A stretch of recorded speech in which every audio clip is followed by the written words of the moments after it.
Hoy, Diwata, may kasalanan ka sa akin. Ano namang kasalanan ko sa'yo di kita kilala?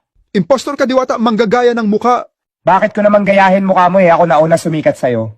Yabang naman, ano ba narating mo, ba't ganyan ka sumagot? Malakas ang parisan ko at di ko yung pinagyayabang. Gusto mo ba ng pares? Pares ka diyan, ang yabang mo naman, gusto mo ng warrant of pares? Di ako natatakot kung arestuhin mo ako. Yung warrant mo gawa sa rekto. Ayaw mo maniwala, si Duterte nga hinuli ko mag-isa, ikaw pa na ordinaryong tao lang. Kaya pala galit na galit ang mga tao sa akin. Ako daw humuli kay Duterte, ikaw pala ang salarin. Ginaya mo kasi mukha ko eh. Yan tuloy, ikaw pa napabintangan, agrabyado ka pa.